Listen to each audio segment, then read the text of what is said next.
সিয়াম, আজ কলেজে একটা নতুন মেয়ে এসেছে জানিস? এই তোকে না বলছি আমাকে সিয়াম বলে ডাকবি না। সরি দোস্ত, আর তোকে সিয়াম বলে ডাকবো না। এবার বল। মেয়েটা কেমন? খুব সুন্দরী নিশ্চয়ই। আমি কি দেখেছি নাকি? তাহলে যে বললি। আরে মামা, মেয়েটা তো আপাদমস্তক ঢেকে এসেছিল। বলিস কি, এত জনপ্রিয় একটা পাবলিক ভার্সিটিতে পর্দা? সেটাই তো আশ্চর্যের বিষয়। মেয়েটাকে তো দেখতেই হয়, চল মামা দেখে আসি। হ্যালো কালো বর্গা, শীষ বাজিয়ে নবাগত মেয়েটাকে উদ্দেশ্য করে বলল সিয়াম। মেয়েটা দেখেও না দেখার ভান করে চলে গেল। সিয়াম আর রনি মেয়েটার বিহেভে হা হয়ে রইল। আজ পর্যন্ত কেউ সিয়ামের সাথে এমন বিহেভ করেনি। সিয়ামের মতো হ্যান্ডসাম ছেলের পিছনে মেয়েরা আঠার মতো লেগে থাকে, আর মেয়েটা এমন করলো। খুব রাগ হলো সিয়ামের। রনিকে বলল, মামা মেয়েটার খুব দেমাক, একে বোঝাতেই হবে আমি সিয়াম কি জিনিস। সিয়ামদের পাশ দিয়ে ফার্স্ট ইয়ারে নিহা যাচ্ছিল, তাকে ডাক দিল। নিহা, এই নতুন মেয়েটার সম্পর্কে কিছু জানো? মেয়েটা খুবই অদ্ভুত, প্রয়োজন ছাড়া কারোর সাথে কথা বলে না। মেয়েটা দেখতে কেমন রে? কালো ভূত মনে হয়, তাই তো কারোর সামনে মুখ বের করে না। তোমাদের সামনেও মুখ খোলে না? না ভাইয়া। তুমি যেতে পারো। রনি শোন, বল। সারা ভার্সিটিতে জানিয়ে দে, সামনে টেস্ট এক্সামের টাইমে সবাই যেন মুখ বের করে পরীক্ষায় ফলে প্রবেশ করে। ওকে দোস্ত, বলে চলে গেল। সিয়াম আনমনে বলে উঠল, এবার দেখবো তুমি আপাদ মস্তক ঢেকে আসো কি করে। পরীক্ষা চলতেছে, সবাই যে যার আসনে বসে আছে। রনি আর সিয়াম হলে ঢুকলো। যেহেতু তারা কলেজের বড় ভাই, তার উপর রাজনীতিও করে, তাই তাদের এসব পাওয়ার আছে। একে একে সবার দিকে তাকালো। হ্যাঁ, সবাই ঠিক আছে, কিন্তু কি সেই মেয়েটা একই রকমভাবে এসেছে? সিয়ামের কথা অমান্য করলো। সিয়ামের রাগ দ্বিগুণ বেড়ে গেল। রেগে গিয়ে মেয়েটির কাছে গিয়ে বলল, এই মেয়ে, তোমার নাম কি? মেয়েটি কর্কশ কণ্ঠে বলল, নুজাইফা জান্নাত। তুমি কি আমাদের অ্যানাউন্সমেন্ট শোনোনি? শুনেছি। তাহলে মুখ খোলো আর তারপর পরীক্ষা দাও। ম্যামকে ডাকুন, মুখ খুলবো। তুমি পরীক্ষা দিতে পারবে না? এই কথা শুনে নুজাইফা চলে গেল। তুমি কি জানো, টেস্ট পরীক্ষা না দিলে তুমি ফাইনাল পরীক্ষায় বসতে পারবে না? আমার আল্লাহর আইনের থেকে পরীক্ষা বড় না? এই বলে নুজাইফা হল থেকে বের হয়ে গেল। সিয়াম প্রিন্সিপালের কাছে বিচার দিল নুজাইফা বেয়াদবি করেছে তার সাথে। যথারীতি নুজাইফাকে অফিস কক্ষে ডাকলো প্রিন্সিপাল। নুজাইফা, তুমি জানো তুমি কি করছো? জি স্যার, আমি আমার আল্লাহর কোরআনের কথা মেনেছি। যাদের সাথে বিবাহ হালাল, তাদের সামনে পর্দা করেছি। তুমি যে পরীক্ষা দিতে পারবে না এটা জানো তো? তুমি কি জানো টেস্ট পরীক্ষা না দিলে ফাইনাল পরীক্ষা দিতে পারবে না? স্যার মাফ করবেন, দুনিয়ার পরীক্ষা দিয়ে কি করব যদি আখিরাতের পরীক্ষায় ফেল হয়ে যায়? আখিরাতের চিন্তা তো পরেও করতে পারবে, আগে তো ক্যারিয়ার গড়ে তুলো। স্যার, একটা বরফের খণ্ড হাতে তুলে রাখলে তার 2 মিনিট অথবা 5 মিনিটের গ্যারান্টি আছে, কিন্তু আমার নিঃশ্বাসের তো সেই গ্যারান্টিও নেই। আমি যে এখান থেকে বাড়ি পৌঁছাতে পারবো তার গ্যারান্টি কে দিতে পারবে? প্রিন্সিপাল আমতা আমতা করে বলল, হ্যাঁ তা পারবো না, কিন্তু তুমি শ্যামের সাথে মিসবিহেভ কেন করেছো? স্যার, আমি ওনার সাথে মিসবিহেভ করি নাই। উনি আমার মুখ দেখতে চেয়েছেন, আমি ওনাকে বলেছি ম্যাডামকে ডাকতে। ম্যাডামের সামনে আমি মুখ খুলতাম। তুমি এখন যেতে পারো, আর হ্যাঁ, পরীক্ষা দেবা কোনো প্রবলেম হলে আমি দেখবো। শুক্রিয়া স্যার। সালাম দিয়ে নুজাইফা চলে গেল। স্যার, আপনি ওকে পরীক্ষা দিতে বললেন? হ্যাঁ বললাম, কারণ ও যা বলেছে সবই যুক্তিসঙ্গত কথা বলেছে। তুমি এখন যাও, তোমার সাথে এ ব্যাপারে আর কোনো কথা বলতে চাই না। সিয়ামের মনে রাগ আর যে দুটো চেপে বসলো আরো জোরালো ভাবে। নুজাইফা পরীক্ষার হলে গেল। তার সিট পড়েছে অবন্তিকার পাশে। নুজাইফা অবন্তিকার পাশে বসতেই অবন্তিকা লাফিয়ে উঠলো, এই কালো ভূত, তুমি আমার পাশে বসবে না, আনকালচার খ্যাত। আমার কোনো দোষ নেই বোন, স্যাররা যেভাবে সিট ফেলেছে আমি সেভাবেই বসেছি। যেভাবেই সিট ফেলুক, তুমি আমার পাশে বসবে না। তাহলে আমি কোথায় বসবো? জানি না কোথায় বসবে, বাট এখান থেকে সরে বসো। অবন্তিকা নুজাইফার কথাগুলি পাশের সিটে নিজুম শুনছিল। নিজুম নুজাইফাকে ডাক দিল তার পাশে বসার জন্য। নুজাইফা নিজুমের পাশে বসলো। নিজুমকে ভালো করে দেখলো, বেশ সুন্দর গড়নের একটা মেয়ে। অন্য সকল মেয়েদের মতো অতটা মডার্নও না, আবার অতটা ব্যাকডেটও না। হিজাব পরেছে কিন্তু অত্যাধুনিকভাবে। কি দেখছো? না, কিছু না। সিট পরিবর্তনের জন্য প্রিন্সিপাল এমনকি অন্য কোনো স্যার ম্যাডামরাও তোমাকে কিছু বলবে না।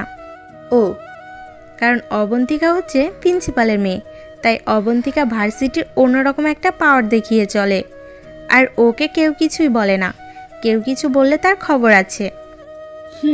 বুঝলাম, কিন্তু বোন তোমার নাম কি? রাহিমা নিশাত নিজুম। তোমার নাম কি? মাশাল্লাহ, খুব সুন্দর নাম। আমার নাম হচ্ছে নুজাইফা জান্নাত। একটা কথা জিজ্ঞাসা করি? হ্যাঁ বলো। এই যে তুমি কালো একটা বোরখা আর 4 থেকে 5 লেয়ারের হিজাব পরে নিকাব নামিয়ে চোখে সানগ্লাস পরেছো, তাও কালচে গ্লাসে চশমা, আবার হাতে পায়ে মোজা, তোমার কি গরম লাগে না? সত্যি কথা বলবো, আমার এতে একটুও গরম লাগে না। এইসব পড়লে কেমন জানি মনে প্রশান্তি অনুভব করি। বেপর্দাভাবে চললে তার শাস্তি জাহান্নাম। এখন যদি এইটুকু গরম সহ্য করতে না পেরে বেপর্দাভাবে ঘোরাফেরা করি, তাহলে জাহান্নামের আগুনের উত্তাপ কী করে সহ্য করব? তুমি কি জানো, নামাজ রোজার মতো মেয়েদের জন্য পর্দাও ফরজ ইবাদত। পর্দা হলো ফরজের আইন, অর্থাৎ এটা আল্লাহর হুকুম এবং আবশ্যক। আল্লাহর এই আইন যদি না মানি, তাহলে জাহান্নামের গর্জনরত কালো ভয়াবহ আগুনে দগ্ধ হতে হবে লাখ কোটি বছর। জাহান্নাম এত ভয়ঙ্কর যে 70,000 ফেরেশতা 70,000 লোহার শিকল দিয়েও বেঁধে রাখতে পারছে না। বাট আমিও তো স্কার্ফকে হিজাবের মতো করে পরি, যথেষ্ট শালীনভাবেই থাকি, শুধু মুখ ঢাকি না। তাতে কি আমার পর্দা হয় না? শোনো নুজাইফা, মনের পর্দাই বড় পর্দা। তাছাড়া তোমাকে তো কেউ দেখতেই পারে না এসব আবরণের জন্য। সবাই ভাবে তুমি কালো ভূতের মতো। মাশাআল্লাহ, আলহামদুলিল্লাহ। হোয়াট? সবাই তোমাকে কালো ভূত বলে, এতে তোমার খারাপ লাগে না? না, একদম খারাপ লাগে না, কারণ তারা আমার শরীরের একটু অংশ দেখতে পারে না বলেই কালো ভূত বলে, তার মানে আমার পর্দা নিখুঁত। তুমি কি পাগল? অবশ্যই না। শোনো নিঝুম, আল্লাহ তাআলার পবিত্র কোরআনে ইরশাদ করেছেন, হে ঈমানদার নারীগণ, তোমরা বাড়ির ভেতরে থাকো এবং বাড়ির বাইরে বাহির হইও না। যেভাবে জাহিলিয়া যুগের নারীরা নিজেদের সৌন্দর্য প্রকাশ করত, নারীরা যখন বালেগা হয়ে যায় তখন তার সতর দেখা দেয় এবং দেখানো জায়েজ নয়, তার জন্য পর্দা ফরজ। আর তাছাড়া মুখ থেকে তো পাপের সূচনা। যে নারী বোরখা পরে মুখ খোলা রাখে, সে যেন জানালা বন্ধ করে দরজা খোলা রাখলো। আচ্ছা, এ ব্যাপারে পরে আলোচনা করব। স্যার আসতেছে, পরীক্ষা শুরু হবে এখন। স্যার আসলো, পরীক্ষা শুরু হলো এবং পরীক্ষা চলছে। নুজাইফা ভালোই লিখতেছে।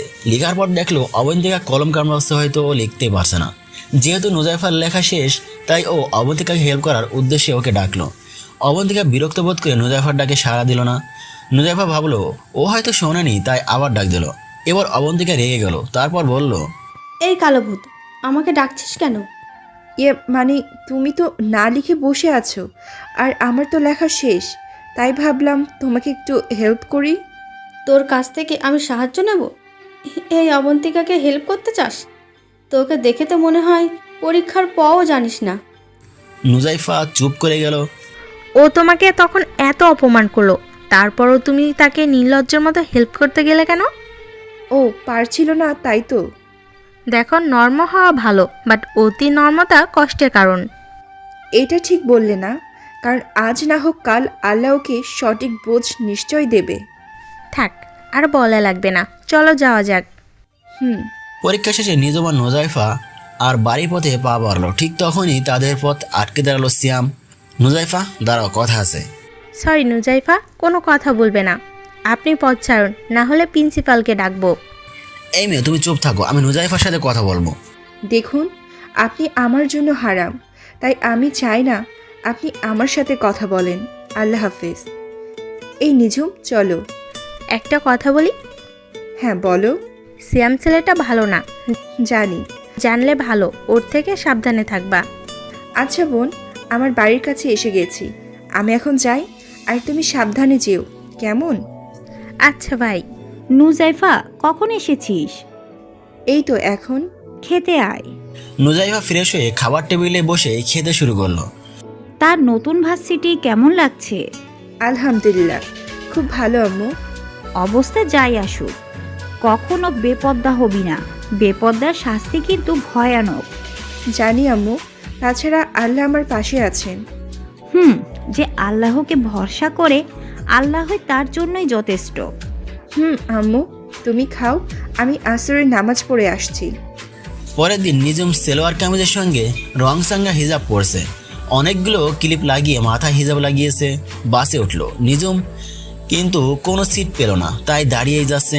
তার পাশে কিছু ছেলেরাও দাঁড়িয়ে আছে। তারা বাসে ঝাঁকি লাগার অজুহাতে নিজমকে শুয়ে দেওয়ার চেষ্টা করছে। নিজম খুব বিরক্ত বোধ করছে, কিছু বলতেই পারছে না। সাইডের সিটে একটা বয়স্ক লোক বসেছে, সেও তাকে দেখছে। বাবার বয়সী লোকদের কি নোংরা দৃষ্টি। হঠাৎ বাস দাঁড়িয়ে গেল। বাস দাঁড়িয়ে যাওয়ার কারণ হলো একজন মহিলা যাত্রী বাসে উঠেছে। কাছাকাছি আসার পর দেখলো আর এ তো নুজাইফা। নুজাইফা নিজমকে দেখেই খুশি হলো, নিজমের কাছে এসে দাঁড়ালো। বাস আবার চলতে শুরু করলো। কেমন আছো নিঝুম? ভালো আছি, তুমি কেমন আছো? আলহামদুলিল্লাহ। পাশের সেই বয়স্ক লোকটা উঠে দাঁড়ালো, নুজাইফাকে উদ্দেশ্য করে বলল, মা তুমি সিটে বসো, আমি দাঁড়িয়ে যাই। না চাচা, আপনি বসে থাকেন। মা দাঁড়িয়ে কষ্ট পাবে আর ছেলে বসে থাকবে, এটা কেমনে হবে? মা তুমি বসো। নিজম মনে মনে বলল, কি আশ্চর্য, আমাকে বসতে বললো না, আর নুজাইফা কালো ভূত সেজে এসেছে, ওকেই বসতে বলছে। আর পাশের ছেলেরাও যেন নুজাইফার প্রতি সম্মানে মাথা নিচু করে দূরত্ব বজায় রেখে দাঁড়িয়ে আছে। চাচা, আমার ক্লাসমেট দাঁড়িয়ে কষ্ট পাচ্ছে, আমি বসি কি করে? ও দাঁড়িয়ে থাক, তুমি বসো। লোকটি উঠে দাঁড়িয়ে গেল। নুজাইফা নিজমকে ওই সিটে বসিয়েও দাঁড়িয়ে পড়ল। তখন পেছনের সিটের একটা ছেলে বলল, বোন তুমি আমার সিটে বসো। না ঠিক আছে। ভাই থাকতে বোন কেন দাঁড়িয়ে থাকবে? আপনি বসুন বোন। অতঃপর নুজাইফা বসলো। ভার্সিটিতে আসার পর নুজাইফা ও নিজম একসাথে হলের উদ্দেশ্যে রওনা দিল। আজকে আবার সিয়াম আর তার পট আটকে দাঁড়ানোর জন্য দাঁড়িয়েছে। হঠাৎ নুজাইফা থেমে গেল। কি হলো, দাঁড়িয়ে গেলে কেন? নুজাইফা কোনো কথা না বলে দৌড়ে ক্যাম্পাসের দিকে যেতে লাগলো। সিয়াম অবাক হয়ে গেল ওর দৌড়ানো দেখে। নিজমও পেছন পেছন দৌড়াতে লাগলো। সিয়াম কাছে গিয়ে দেখলো নুজাইফা একটা মেয়েকে জড়িয়ে ধরে আছে। সিয়ামকে দেখে নিজম বলল, ওকে যেতে বল নিজম, এখানে একটা মেয়ে আছে। কি হয়েছে আগে বলো। আগে তুমিও কি যেতে বলো। নিজম সিয়ামকে কোনো মতে বুঝিয়ে সুজিয়ে বিদায় করলো। তারপর নুজাইফা একটা অবাক করা কাণ্ড করলো। একটানে হিজাবটা খুলে ফেললো। নুজাইফা হিজাব খুলতে দেখে নিজম হা হয়ে তাকিয়ে রইল। মাশাআল্লাহ, এই যে নুজাইফা না, এই যেন ভেস্তের হোর। দুধে আলতা মেশালো যে বর্ণ ধারণ করে, তার থেকে বেশি অধিক সুন্দরী নুজাইফা। এত পরিণয় যেন পরিস্থানের রাজকুমারী। এই চাঁদমুখ এতদিন কালো কাপড়ে ঢেকে একরকম কালো ভূত ছেড়েছিল। কি অদ্ভুত। নুজাইফা মেয়েটিকে তার জীবনের হিজাব নিয়ে জানালো। তারপর ব্যাগ থেকে আরেকটা এক্সট্রা হিজাব বের করে তার নিজের মুখ আবার আগের মতো করে ঢাকলো। তারপর নিজমকে বলল, যাও ম্যামকে ডেকে আনো। নিজম ম্যামকে ডেকে আনলো। আরে এই যে অবন্তিকা, প্রিন্সিপালের মেয়ে। ক্যাম্পাসের পাশে রাস্তায় পড়েছিল। আসলে কিছুক্ষণ আগে একটি গাড়ি অ্যাক্সিডেন্ট করেছে, আর অ্যাক্সিডেন্টের ফলে ওর সেন্সলেস হয়ে যায় আর ওর গায়ের জামা ছিঁড়ে যায়, যা নুজাইফা দেখে ওর হিজাব দিয়ে দেখে যায়। অবস্থা খারাপ, প্রচুর রক্তক্ষরণ হয়েছে। প্রিন্সিপাল স্যার এসে এই কান্না জোরে দিল। তাড়াতাড়ি করে হসপিটালে নিয়ে গেল। সিয়াম আড়াল থেকে বের হয়ে এলো। ও তো তখন লুকিয়ে লুকিয়ে দেখছিল নুজাইফার চেহারা, দেখে হতভম্ব হয়ে গেছে। আর নুজাইফার মানুষের প্রতি ভালোবাসা দেখে অনুশোচনায় চোখের পানি চলে এলো। সাথে নিয়ে আসা ছুরিটা ফেলে দিল, যেটা দিয়ে ও নুজাইফার হিজাব কাটতে চেয়েছিল। ডক্টর এসে বলল, অনেক রক্তক্ষরণ হয়েছে, ইমিডিয়েটলি 2 ব্যাগ B+ রক্ত লাগবে। একে একে সবার ব্লাড টেস্ট করেও রক্ত পাওয়া গেল না। অবশেষে নুজাইফার রক্ত ম্যাচ করলো আর রক্ত দিল। নিজম কিং কর্তব্য বিমূঢ় হয়ে রইল। অবন্তিকা নুজাইফাকে যা অপমান করলো, এরপরেও ও রক্ত দিয়ে অবন্তিকার প্রাণ বাঁচালো। নিজম হলে হতো ওই মেয়ের মুখে দর্শন করতো না। সত্যি নুজাইফা দেখতে যেমন আর ব্যবহার কাজকর্ম তেমন অসাময়িক। সত্যি নুজাইফার রূপ, লাবণ্য আর শতগুণে অন্যান্য। ডক্টর এসে খবর দিল যে অবন্তিকার জ্ঞান ফিরেছে। অবন্তিকার বাবা, নিজম, নুজাইফা দৌড়ে গেল অবন্তিকার কাছে। বাবা তুমি কেমন আছো? আমার কথা ছাড় আর বল তুই কেমন আছিস। আমি ভালো আছি। হঠাৎ নুজাইফার দিকে চোখ পড়তেই উত্তেজিত হয়ে বলল, তুমি তুমি এখানে কেন? তোমাকে কত অপমান করলাম, তবু তোমার লজ্জা নেই? অবন্তিকা, কি বলছো তুমি? বাবা এই কালো ভূতটা এখানে কেন? অবন্তিকা, তুমি কি জানো ওর জন্যই তুমি এখনো বেঁচে আছো? মানে? মানে হলো এই যে নুজাইফা তোমাকে প্রথমে রাস্তায় অজ্ঞান অবস্থা দেখে হাসপাতালে নিয়ে আসে। কি? হ্যাঁ, এবং রক্তের অভাবে যখন তুমি মারা যাচ্ছিলে তখনই ওই তোমাকে রক্ত দিয়ে বাঁচিয়েছে। কি বলছো তোমরা? হ্যাঁ ঠিকই বলছে। অবন্তিকা ছলছল চোখে নুজাইফার দিকে এগিয়ে গেল। তারপর জড়িয়ে ধরে কাঁদতে কাঁদতে বলল, আমাকে মাফ করে দাও। তুমি আমাকে রক্ত দিয়েছো আর আমি তোমাকে এত অপমান করেছি। প্লিজ আপু, আমাকে মাফ করে দাও। নুজাইফা চোখ মুছেই বলল, আরে আরে কি বলছো? আমরাই তো, এত রাগের কি আছে? আব্বু, আমি নুজাইফার কাছে ইসলামিক নিয়মাবলী শিখতে চাই। হ্যাঁ হ্যাঁ, নিশ্চয়ই, তুমি অবশ্যই শিখবে। এত খুশির খবর। ধন্যবাদ আব্বু। নুজাইফা, নিজুম এবং অবন্তিকা এখন সব থেকে বেস্ট ফ্রেন্ড। একজন আরেকজনের কলেজার অর্ধেক। অবন্তিকা এখন আর আগের মতো অহংকারী আর বেপর্দা নেই, অনেক পরিবর্তন হয়ে গেছে। নিজুম, নুজাইফা এবং অবন্তিকা ক্যাম্পাসে বসে আছে, তখন সিয়াম ওদের কাছে আসলো। কি ব্যাপার, তুমি এখানে কেন? হ্যাঁ, তুমি এখানে কেন? নুজাইফা, আমি তোমার কাছে মাপ চাইতে এসেছি। ও, কি ব্যাপার, হঠাৎ এত পরিবর্তন? আসলে আমি আমার ভুল বুঝতে পেরেছি আর তাই ক্ষমা চাইতে এসেছি। আমি আপনাকে মাফ করে দিয়েছি, এবার যান এখান থেকে। ইয়ে মানে? আরে কি?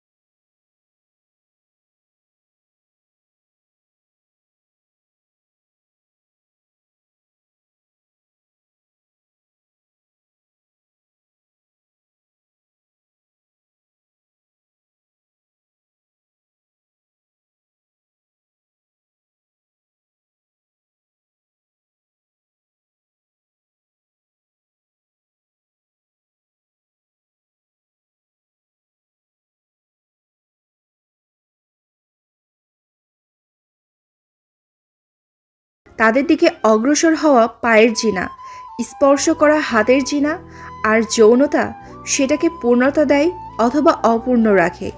আর প্রেম করলে তো কথা বলা, দেখা করা হবেই। তাছাড়া অবিবাহিত জিনাকারীর শাস্তি ভয়ানক। বুঝেছি। জান্নাতের অপসরি, এবার আমার একটা প্রবলেম সলভ করে দে। কি প্রবলেম? আমার কাজিন নেহা ক্লাস 9-এ পড়ে, খুব ভালো ছাত্রী ছিল, বাট 2-3 মাস ধরে পড়ালেখাও করে না, আর অন্যরকম হয়ে গেছে। চাচা চাচি তো খুব চিন্তিত। নুজাইফা, তুই একটা তাবিজ দিয়ে দে।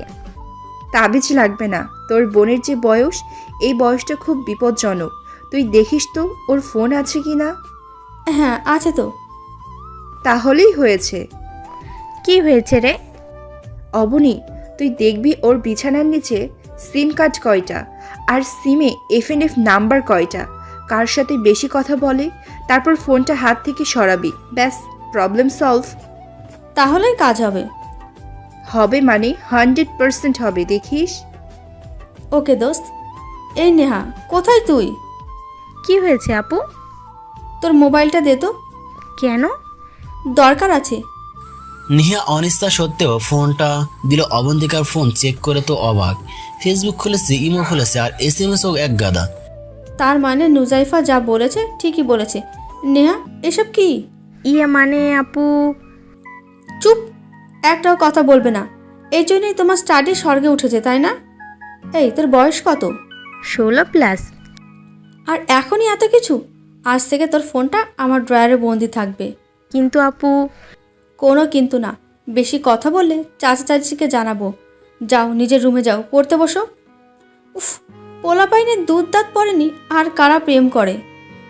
নুজাইফা বাড়িতে যাওয়ার পর তার বড় ভাই তন্ময় তাকে ডাক দিল। নুজাইফা তার বড় ভাই আর রুমে গেল। আসসালামু আলাইকুম ভাইয়া, আসবো? হ্যাঁ আয়, বস এখানে। শোন, যে কারণে ডেকেছি, বলো। মা আমার জন্য পাত্রী দেখেছে। মেয়েটা তোদের সাথেই পড়ে শুনেছি। নাম কি ভাইয়া? নাম নিঝুম, পুরো নাম রাহিমা নিশাত নিঝুম। ভাইয়া, নিজম তো আমার অর্ধেক। তাই? হ্যাঁ ভাইয়া, ও আমার ভাবি হবে। আমার কি যে খুশি লাগছে।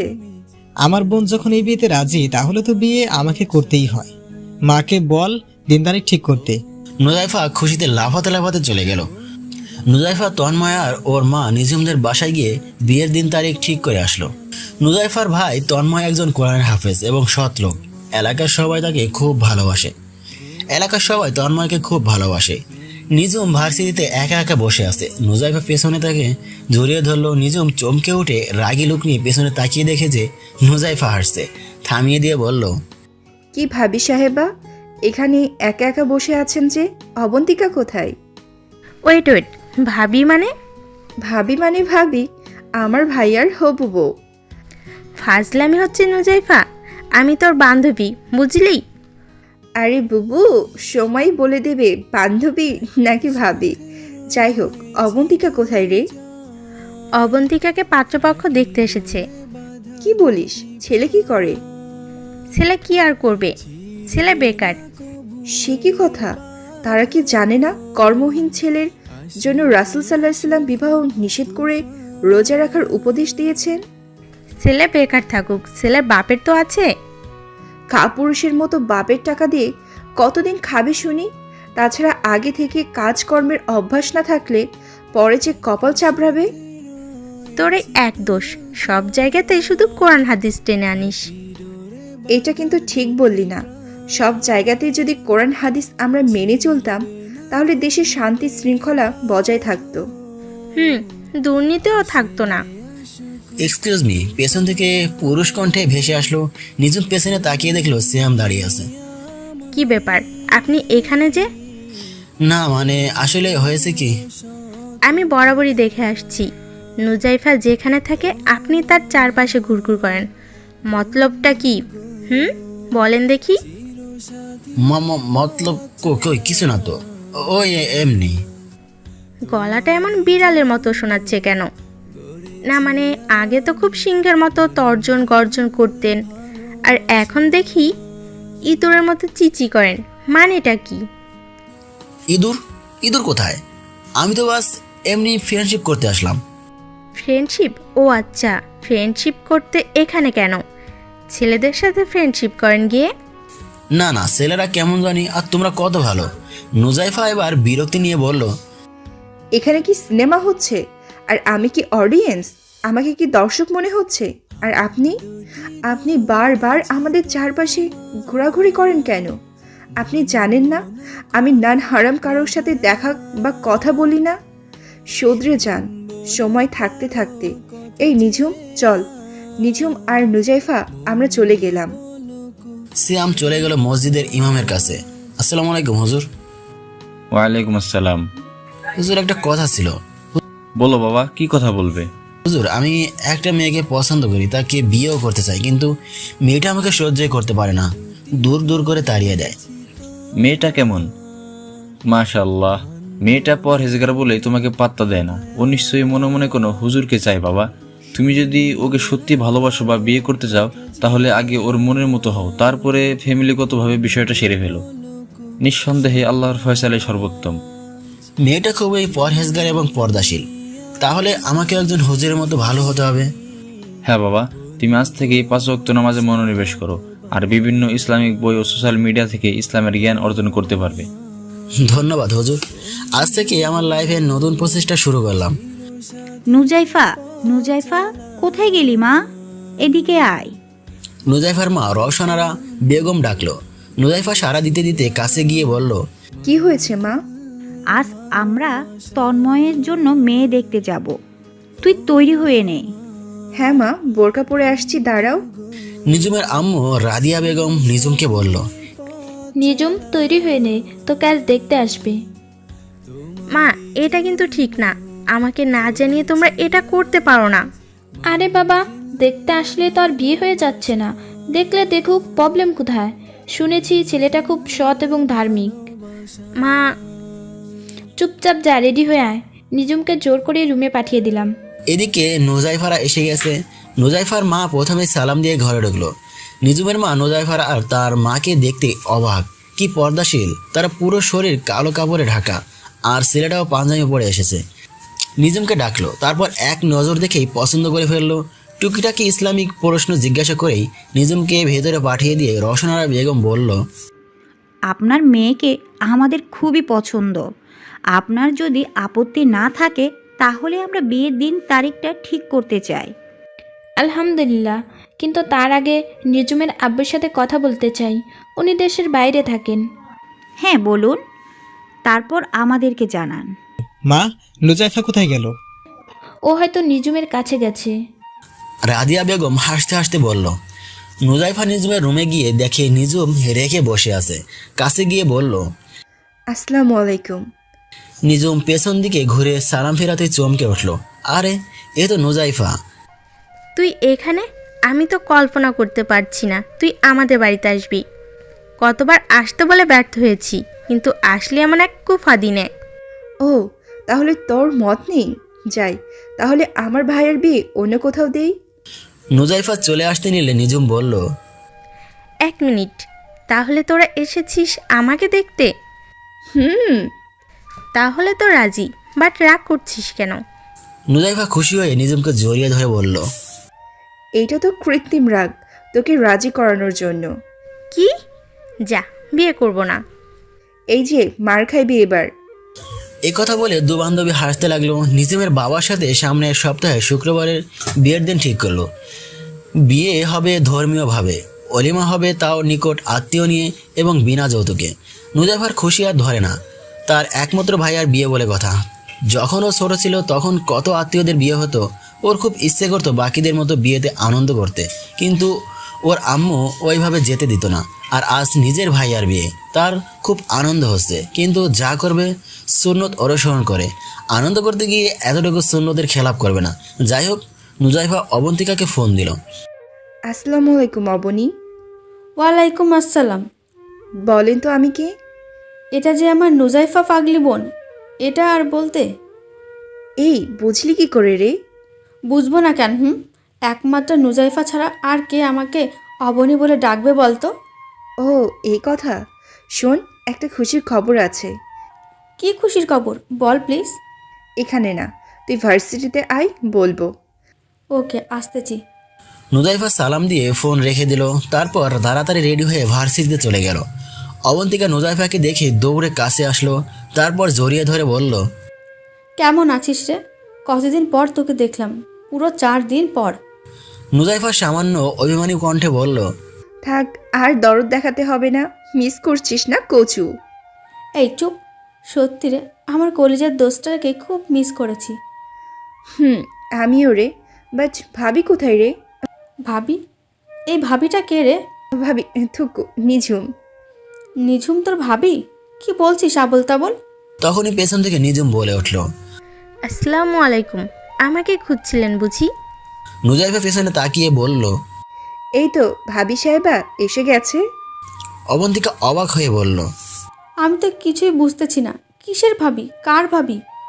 দাঁড়া দাঁড়া, বলছি, আগে একটু বসতে দে। নুজাইফা, নিজুম এবং অবন্তিকা সবুজ ঘাসের উপর বসলো। ভাবি কথাটার মানে হলো নিঝুম আমার ভাইয়ার বউ হতে চলেছে। কি? হ্যাঁ, সামনের সপ্তাহের শুক্রবারে। আলহামদুলিল্লাহ। তোকে অবশ্যই বিয়েতে আসতে হবে। যাব ইনশাল্লাহ। কিন্তু আমাদের বাড়িতে।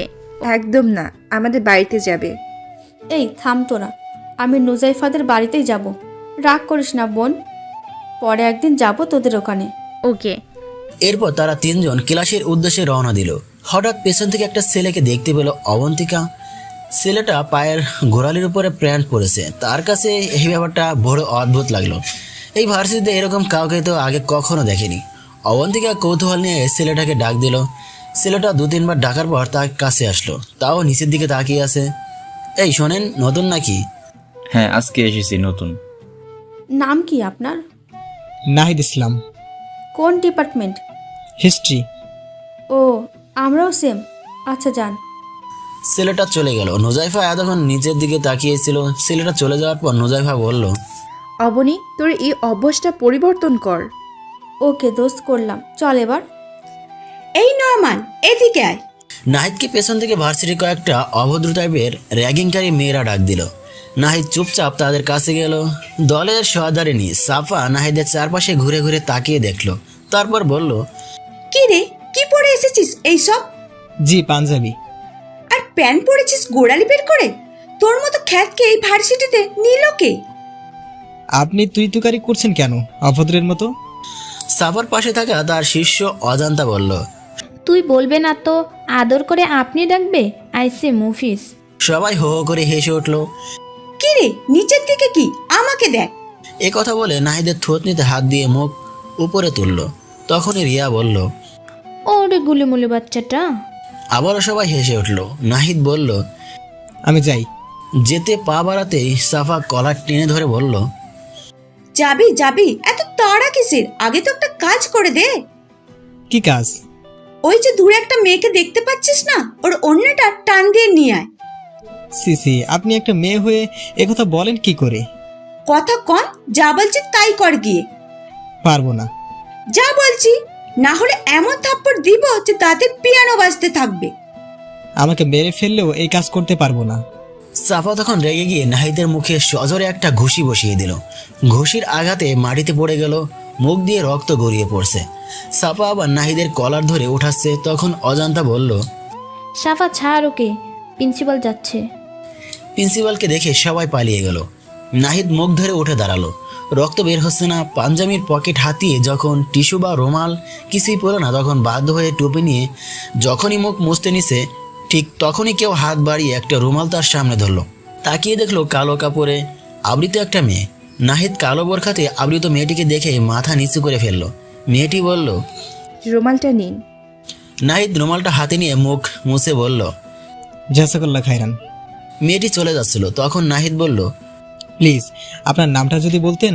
জি, আমার নাম নুজাইফা জান্নাত। আমি নাহিদ ইসলাম। নুজাইফার নামটা শুনে চলে গেল। নুজাইফা বাড়িতে যাওয়ার পর দেখলো বাড়িতে আত্মীয়রা এসেছে। নুজাইফাকে দেখে ওর মা রওশনারা বেগম বললেন, এসে গেছিস তুই? দেখ, বিয়ের শাড়ি থেকে শুরু করে টুকিটাকি সব কিছুই কেনা শেষ।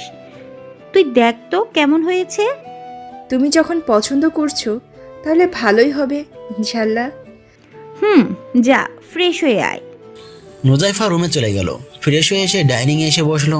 ওর মা ভাত নিয়ে বলল, একটা কথা বলবো? হ্যাঁ মা, বলো। তন্ময় বলছিল তার বিয়ের পরপরই তোর বিয়েটা দিতে, তুই কি বলিস? নুজাইফা খেতে খেতে বলল, তোমার যা ভালো বোঝো তাই করো, কিন্তু এই মুহূর্তে আমার বিয়ের ব্যাপারে আলাদা কোনো ফিলিংস নেই। তন্ময় নাকি ছেলেটাকে দেখেছে। ছেলে কি করে? ছেলে MBBS ডাক্তার। তাহলে বাদ দাও, আমি হুজুর পাত্র ছাড়া বিয়ে করব না। তন্ময়ও এ ব্যাপারে দ্বিমত ছিল। ওরও ইচ্ছে কোনো ভালো একটা হুজুর টাইপের ছেলের সাথে তোর বিয়ে দেবে। কিন্তু মা, তোমরা নিজুমকে চুজ করলে কিভাবে? অতটা পর্দাশীল ছিল না। অতীত ঘেটে কি করব বল, বর্তমান কেমন সেটাই দেখছি আমরা। নুজাইফা আর কিছু বলল না। খুব ক্লান্তি লাগছিল তাই শুয়ে পড়ল। মাগরিবের আজানের সময় জেগে মাগরিবের নামাজ পড়ে ফেসবুক লগ ইন করলো। ফেসবুকে গিয়ে টুকিটাকি ইসলামিক নিউজ দেখলো।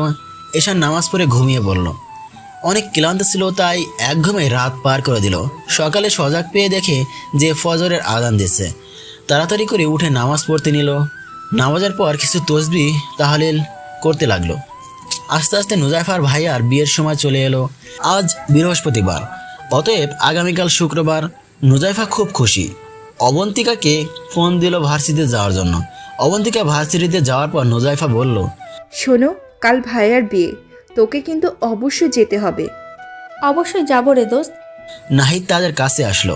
নাহিদ কিছুটা নার্ভাস হয়ে বলল, আপনি তো নুজাইফা, এই নিন আপনার রুমাল।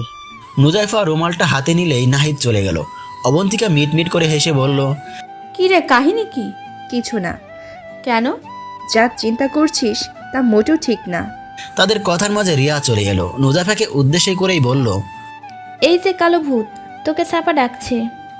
অবন্তিকা প্রতিবাদ করতে গেলে নুজাইফা তাকে থামাতে বলে। রিয়ার সাথে চলল। সাফা নুজাইফাকে বলল, কলেজে এরকম অদ্ভুত পোশাক পরা চলবে না। কেন? কেন আবার? আমি বলছি তাই। কেন, ভার্সিটিটা কি আপনার নিজের? সাপা রাগে লুক নিয়ে বলল, সংযত হয়ে কথা বল বেয়াদব। বিয়াদবকে সেটা তো দেখতেই পাচ্ছি। এই মেয়ে, তোমার সাহস তো কম না? আমার সামনে গলা উঁচু করে কথা বলছো?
তারপর কান টেনে ধরলো। তন্ময় ধরপড়িয়ে উঠে বসলো। পাশেই নুজাইফার হাসিমাখা মুখটা দেখেই বিরক্তিটা চলে গেল। নুজাইফার হাত থেকে ফোনটা সরিয়ে বলল, কিরে আজকে স্পেশাল একটা দিনেও কান টেনে ধরেছিস? তো কি করব যদি তোমার ঘুমটা না ভাঙে? আমি তো ভেবেছিলাম ঘুমের কারণে আজকে তুমি বিয়েটা মিস করে ফেলবে। ধুর, এটা কি করে হয়? ভাইয়া একটা কথা বলি। বল। বিয়ের পর ভাবিকে পেয়ে আবার আমাদেরকে পর করে দেবে না তো? চুপ, এরকম কথা কেন বলছিস? না মানে অনেকেই তো বউ পেয়ে মা বোনকে পর করে দেয়।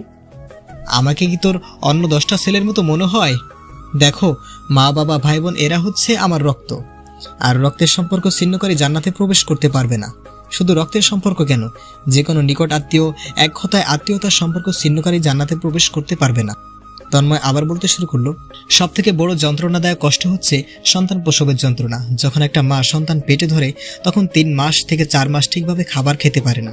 শারীরিক অনেক ধরনের অসুবিধা দেখা দেয়, কখনো মাথা ব্যথা, আবার কখনো শরীরের দুর্বলতা, বিশ্রামের সময়টাও পায় না।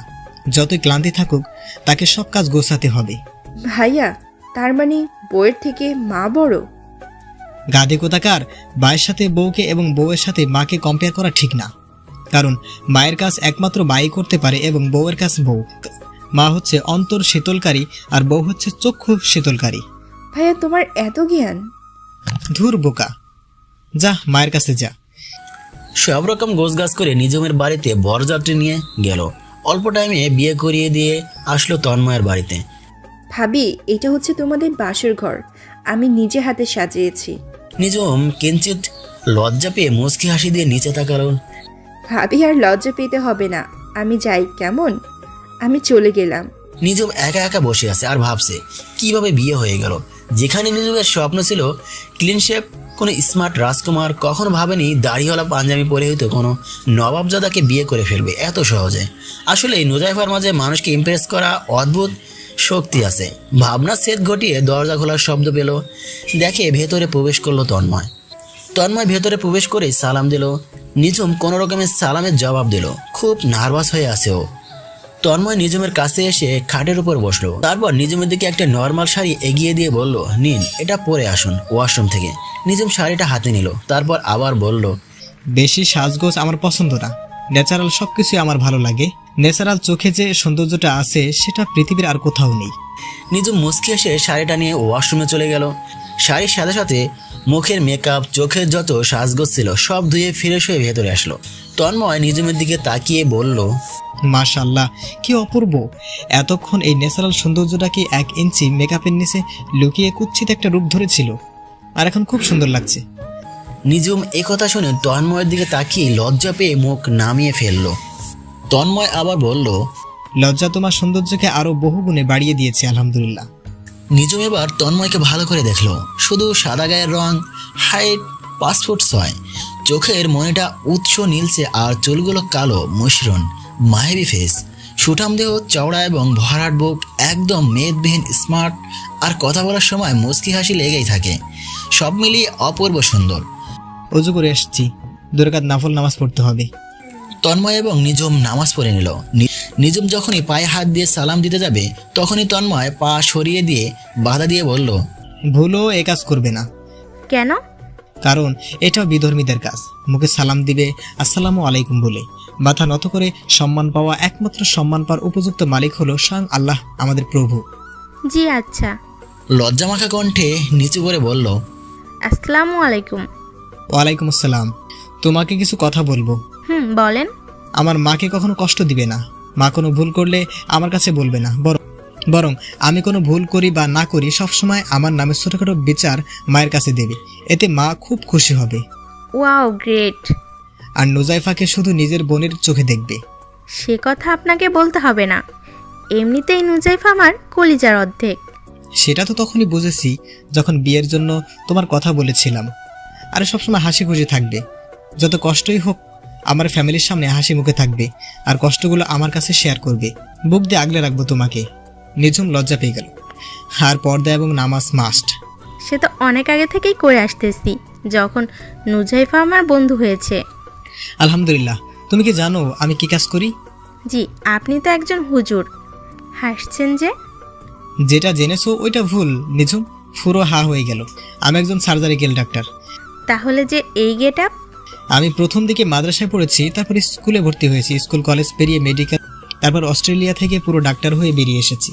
অবশ্য আমার বাবা চেয়েছিলেন আমি যেন মাদ্রাসায় পড়ি এবং হুজুর হই, আর তাই তো তার ইচ্ছেটাও পূরণ করেছি। তুমি স্কুলে পড়ো, কলেজে পড়ো, প্রবলেম নেই, কিন্তু দিন ছেড়ে দিও না। দিনের পথে চলো, দিনকে আঁকড়ে ধরো। কিন্তু আপনি তো কোরআনের হাফেজ। হ্যাঁ, হাফেজ। কিভাবে? দেখো, যে ব্যক্তি কোরআনটাকে সহি শুদ্ধভাবে মাখরাজ সহকারে মুখস্থ করতে পারবে সেই হাফেজ। ও আচ্ছা। তন্ময় নিঝুমের চিবুকে হাত দিয়ে মুখটা উচ্চ করে দিয়ে বলল, কি খুশি তো? হুম। তন্ময় নিঝুমের নাকের সাথে নিচের নাক ঠেকালো। দুজনের নিঃশ্বাস দুজনের শরীরে স্পর্শ করতে পারছে খুব কাছ থেকে। দুজনে চোখ বুজে ফেললো। তুমি কি আমার চক্ষু শীতলকারিণী হবে? হব। আমাকে জান্নাতে নিয়ে যাবে? হুম। আমরা দুজন হাতে হাত রেখে জান্নাতের বাগানে ঘুরে বেড়াবো। আর আল্লাহর শুকরিয়া আদায় করব।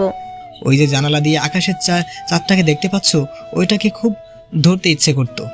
আর এখন? করে না। কেন? আজ যে পুরো চাঁদটাকে কাছে পেয়েছি।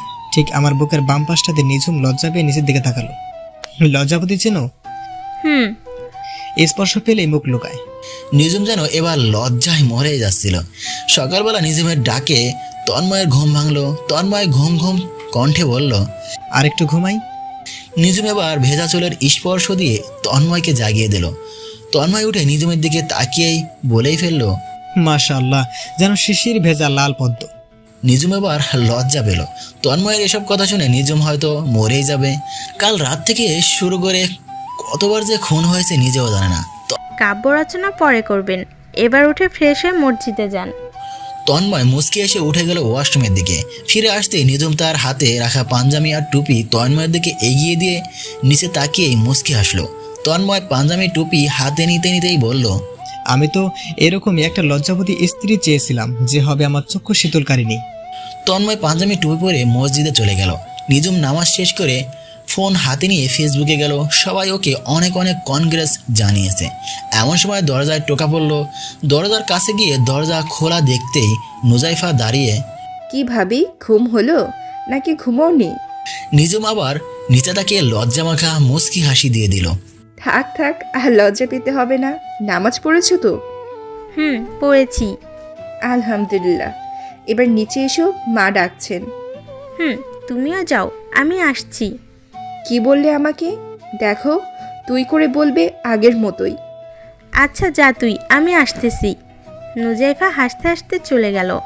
নিঝুম ড্রয়িং রুমে মাকে না দেখে মায়ের রুমে গিয়ে দেখলো মা কোরআন পড়ছে। নিঝুম চুপ করে একপাশে দাঁড়িয়ে রইল।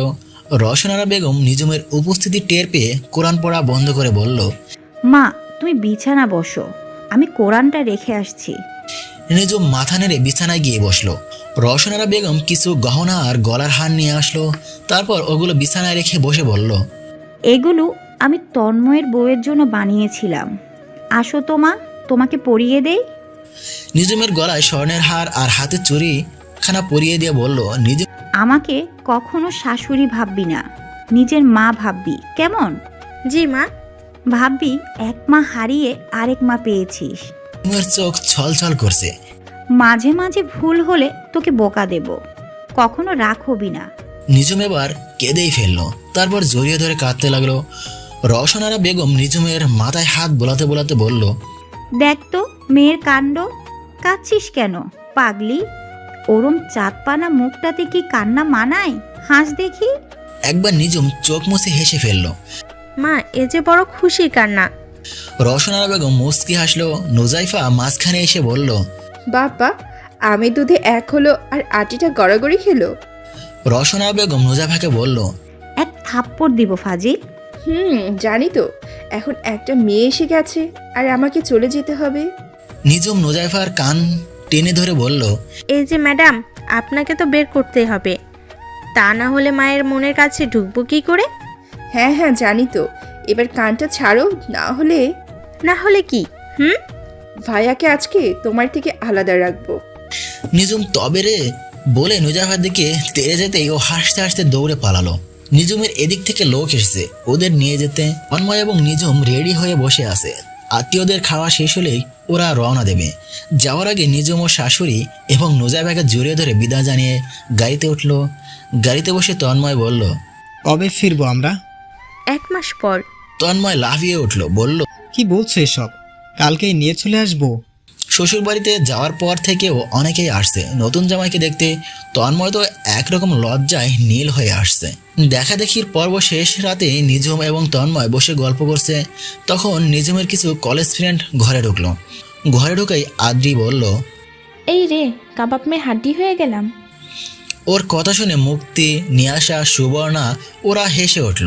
এক থাপ্পড় খাবি আদ্রি, এদিকে আয়, সবাই এসে খাটের উপর বস। তন্ময় ওদেরকে দেখে মাথা নিচু করে বসে আছে। মুক্তি বলল, কি ব্যাপার ভাইয়া, ভয় পাচ্ছেন? জি না। তাহলে মাথা নিচু করে আছেন যে? আমরা আপনাকে দেখতে আসলাম যে, তাকান আমাদের দিকে। তন্ময় মাথা উঁচু করলো, কিন্তু ওদের দিকে না তাকিয়ে নিজমের দিকে তাকিয়ে রইল। ওদের মাঝে অদ্রি অনেক অহংকারী এবং মডার্ন মেয়ে। অনেক ছেলেরা ওর পিছে ঘুরে, এজন্য ও প্রাউড ফিল করে। ও ভেবেছিল নিজমের হাজব্যান্ড ওকে দেখবে, দেখে অ্যাটলিস্ট চোখ ফেরাতে পারবে না, এজন্য কত আকর্ষণীয়ভাবে সাজিয়ে এসেছে। বাট কি হলো, দেখবেই দূরে থাক, কথাই বলছে না।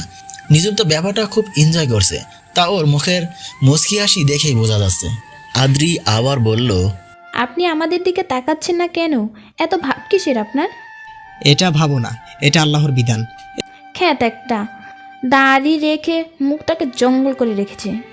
এই চুপ কর তো, আর যা এখান থেকে, অসভ্য একটা। অদ্রি রেগে চলে গেল। সেই সাথে বাকিরাও নিজম বাইরে যেতে নিছে।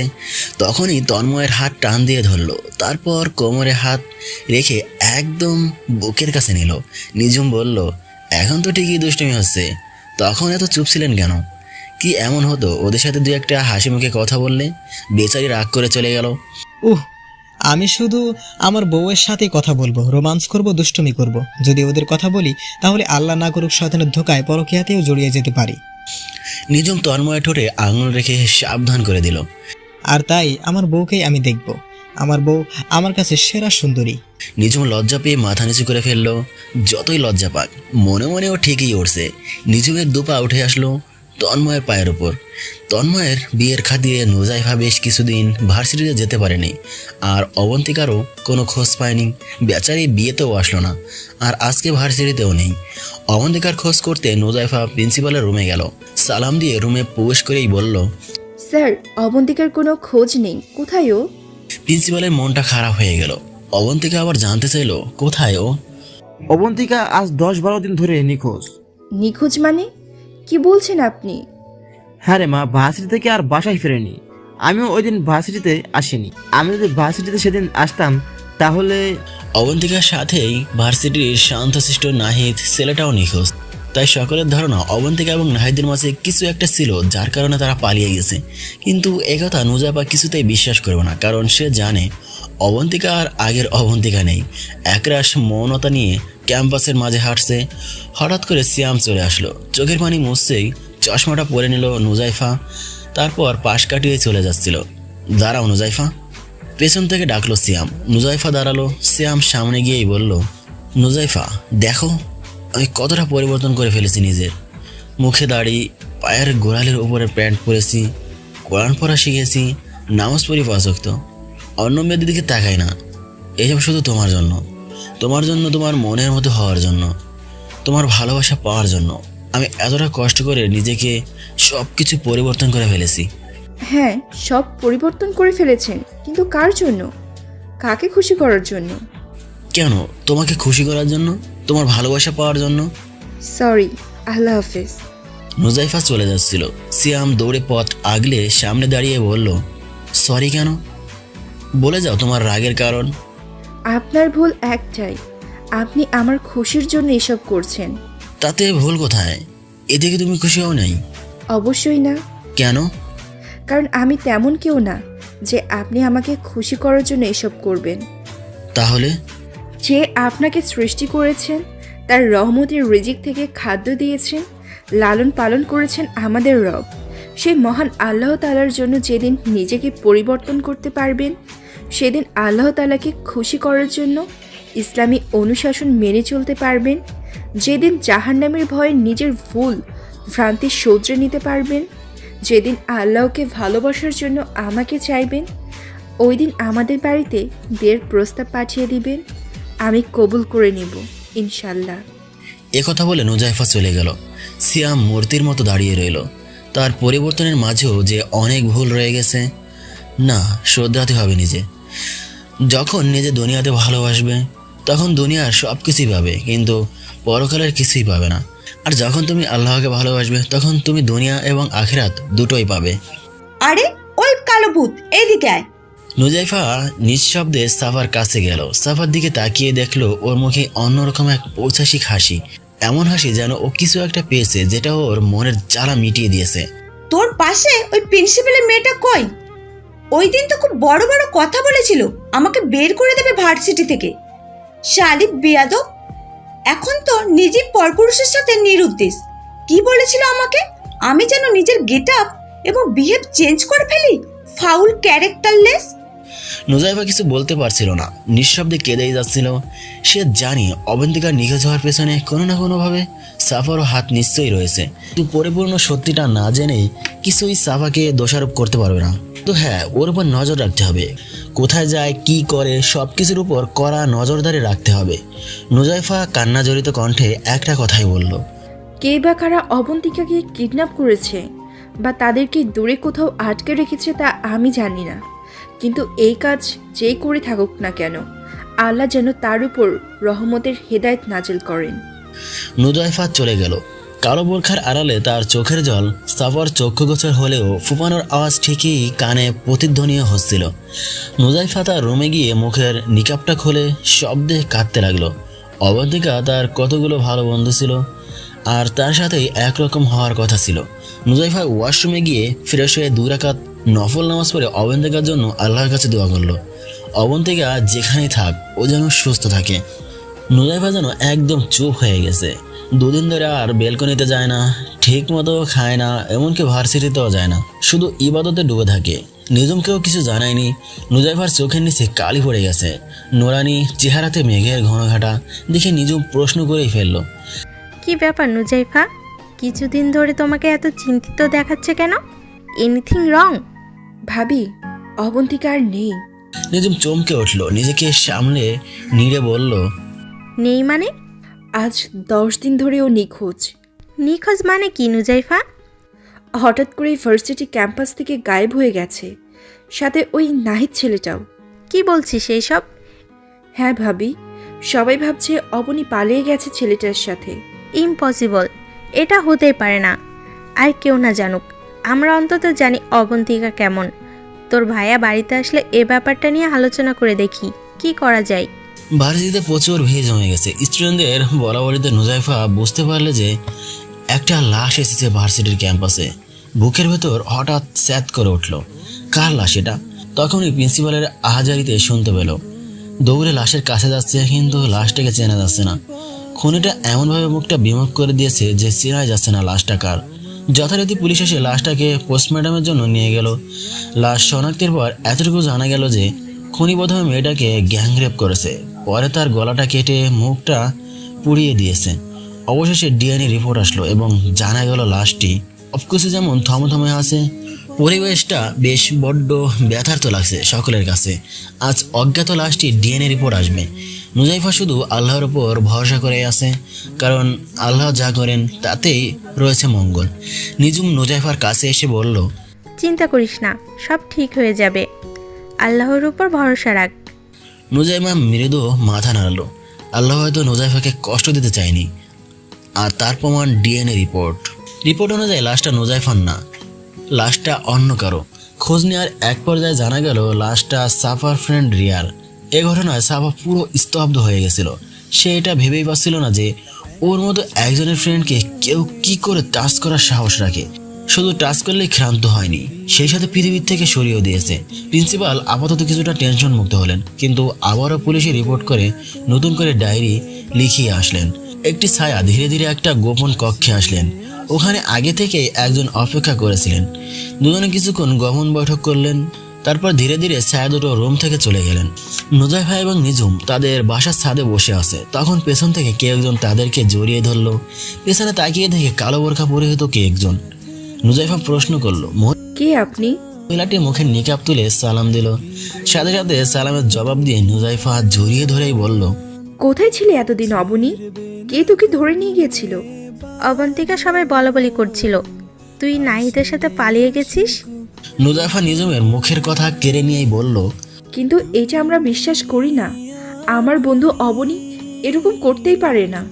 অবন্তিকা তখন কাঁদতে কাঁদতে বলল, ওই দিন ভার্সিটি থেকে ফেরার পথে যখন রাস্তার মোড় ঘুরছিলাম তখন হঠাৎ ঘুম থেকে জেগে গেল নুজাইফা। এতক্ষণ তাহলে ও স্বপ্ন দেখছিল? অবন্তিকা নিহতের পুরো 12 দিন এরকম স্বপ্নই দেখলো নুজাইফা। বিছানা থেকে উঠে বসলো। এই স্বপ্নটা কিসের দিকে ইঙ্গিত করছে তাহলে? ভাবতে ভাবতে রুমের লাইট জ্বালিয়ে দেয়াল ঘড়ির দিকে তাকিয়ে দেখে রাত 2টা বাজে। এখন তো তাহাজ্জুদ পড়ার ঠিক সময়। রাত 12টা থেকে রাত 3টা পর্যন্ত তাহাজ্জুদ নামাজ পড়ার শ্রেষ্ঠ সময়। তাহাজ্জুদ নামাজ অনেক ফজিলতপূর্ণ ইবাদত। রাসূলুল্লাহ সাল্লাল্লাহু আলাইহি ওয়াসাল্লাম তার জীবনে কখনোই তাহাজ্জুদ কাজা করেনি। সকালের আলো ফোটার পর নুজাইফার কাছে একটা ফোন আসে, যেটা শুনে তার মলিন মুখটাকে খুশির জোয়ারে প্রাণবন্ত করে দেয়। নিজমের কাছে গিয়ে খুলে বলে তার খুশির কারণ। অবন্তিকা এবং নাহিদকে পুলিশ একটা পুরনো বাড়ি থেকে উদ্ধার করেছে এবং অপহরণকারীরাও ধরা পড়েছে। ওরা পুলিশের কাস্টাডিতে আছে। নিজম তন্ময়কে বলল, জানো একটা খুশির খবর আছে। তন্ময় হাসপাতালে যাওয়ার জন্য তৈরি হচ্ছিল। পাঞ্জাবিটা পরে টুপিটা হাতে নিল আর বলল, কি খবর? নিজম টুপিটা নিজের হাতে নিয়ে মাথায় পরিয়ে দিতে দিতে বলল, অবন্তিকাকে পুলিশ খুঁজে পেয়েছে। আলহামদুলিল্লাহ, এ সবই মহান আল্লাহর দয়া, বুঝলে? ঠিক বলেছো। তন্ময় সুগন্ধি লাগিয়ে বলল, তাহলে আজ থেকে ভার্সিটিতে যাওয়াটা কন্টিনিউ করো। আচ্ছা। তন্ময় প্যান্টটা পায়ের গোড়ালি হয়ে ভাঁজ করে নিল। জুতো পরে চলে যাচ্ছিল। দরজার কাছে গিয়ে আবার ফিরে আসলো। তারপর নিজমের কপালে একটা চুমু দিয়ে আস্ত করে বলল, খুব ভালোবাসি তোমাকে। নিজুম প্রতি উত্তরে মুচকে হাসি দিল। নুজাইফা তাড়াতাড়ি করে তৈরি হয়ে নিজমকে ডাকা শুরু করলো। ভাবি, ও ভাবি, কোথায় তুমি? তাড়াতাড়ি এসো। এই তো মাকে বলে আসছি, তুই দাঁড়া। নিজম তার শাশুড়ি রওশনারা বেগমের কাছে বলে ভার্সিটিতে রওনা দিল। স্যার, অবন্তিকা আসেনি? নিজম প্রিন্সিপালের কাছে জানতে চাইলো। কটা বাজে মা? নিজম ঘড়ির দিকে তাকিয়ে আর কিছুই বলতে পারলো না। প্রিন্সিপাল হাসতে হাসতে বলল, এখন সকাল 8টা বাজে মাত্র। আরো 2.5 ঘন্টা পর থেকে তোমাদের ক্লাস, আর অবন্তিকা আসবে সকাল 9:30। নিজম লজ্জা পেয়ে গেল। আরে বাবা, লজ্জা পাওয়ার কি আছে? এটা তো তোমাদের বন্ধুত্বের গভীরতার বহিঃপ্রকাশ। কি নুজাইফা মা চুপচাপ কেন? নুজাইফা প্রসঙ্গটা এড়িয়ে উল্টো প্রশ্ন করলো, অবন্তিকা কি আজও একা আসবে? না, ড্রাইভার নিয়ে আসবে। ও আচ্ছা, আমরা তাহলে যাই। সালাম দিয়ে ক্যাম্পাসে চলে আসলো। বেশ কিছুদিন ধরে সাফাদের কোনো সারা শব্দ নেই। রিয়া হত্যার পর থেকে ওরা চুপ হয়ে আছে।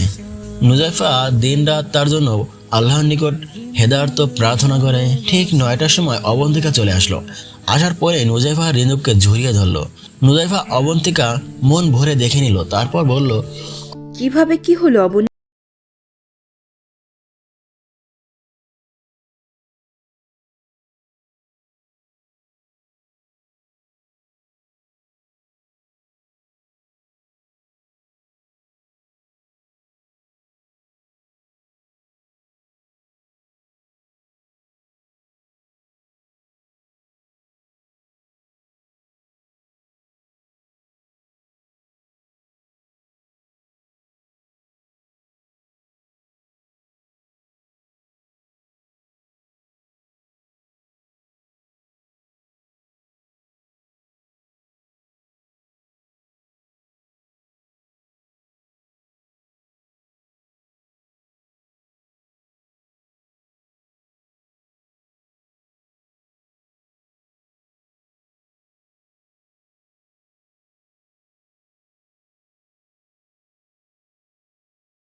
শুনে আমার কোনো কাজ নেই। তোর পর্দা মানুষকে কি নিরাপত্তা দিতে পারে তা আমার জানা আছে। আমার বন্ধু রিয়াও বোরখা পরতো, কোথাও গেলে হিজাব দিয়ে মুখ ঢেকে যেত। তবুও কি সে কুকুরদের হাত থেকে রেহাই পেয়েছে? পায়নি। বরং পাগলা কুত্তাগুলো ওর সতীত্বকে ছিঁড়ে ছিঁড়ে খেয়েছে।